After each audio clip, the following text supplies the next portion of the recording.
Sa iyong ngiti, ako'y nahuhumaling. Hello everyone, kumusta po kayong lahat? Ito po si Ronnie Liang. At nandito tayo ngayon sa Baguio, ang summer capital ng Pilipinas. Alam nyo, dahil sa busy ng mga schedules, ngayon lang ulit nagkasama-sama ang buong pamilya para makapagbakasyon at para makapagbanding. Kaya naman, talagang pinaghandaan namin talaga to. At naganap ng aming pansamantalang titirhan habang nandito sa Baguio.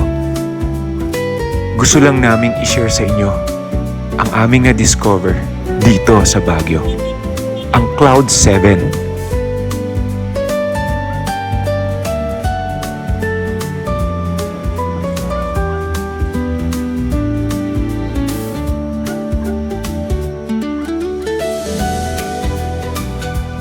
Five-star na 5-star feels at experience.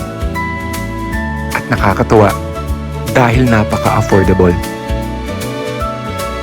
Napakalaki at napakaluwang ng lugar.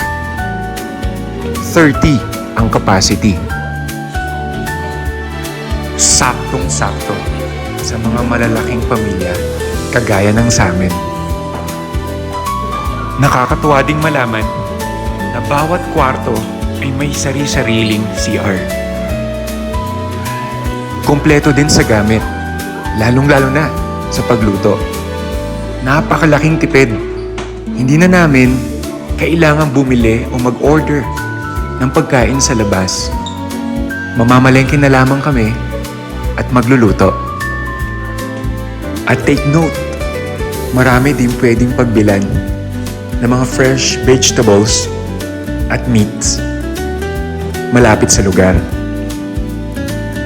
At mayroon din silang napakalaking dining and living room.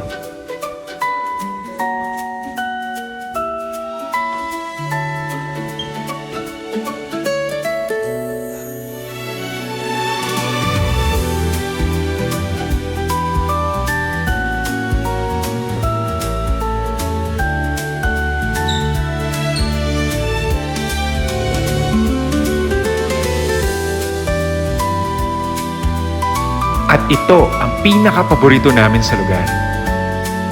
Paglabas mo pa lang sa balcony o pagdungaw mo sa mga bintana, mga ulap na ang bubungad sa'yo.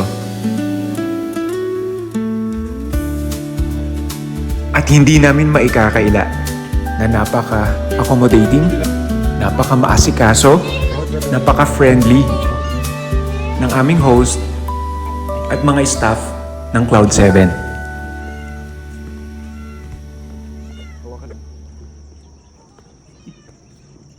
Ito din ang isa sa pinaka-paborito naming bisitahin sa lugar, ang pinaka-ground floor.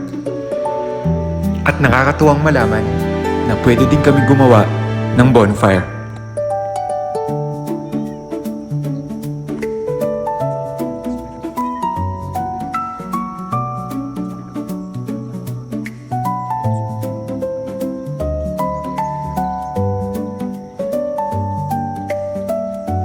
At sa mga nagbabalak magbakasyon sa Baguio, I strongly recommend Cloud 7. Sa mga gustong mag-book, mahanap nyo din sila sa Airbnb. And of course, pwede nyo silang i-message sa kanilang official Facebook page. Hanapin nyo lang ang Cloud 7 Baguio City.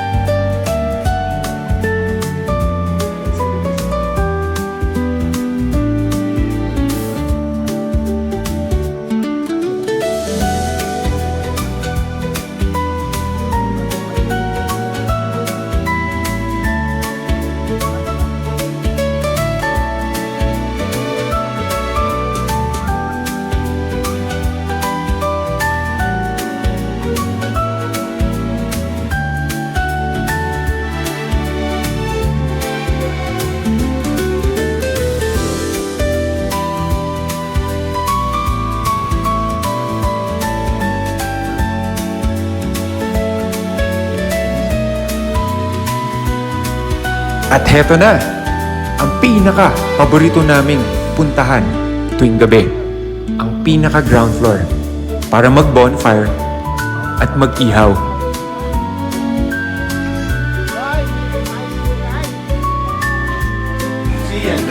We sincerely appreciate Cloud 7 for making our stay truly memorable.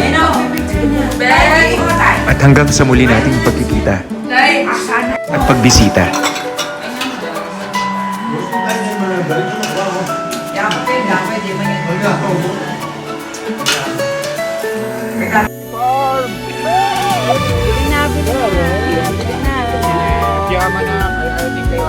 When?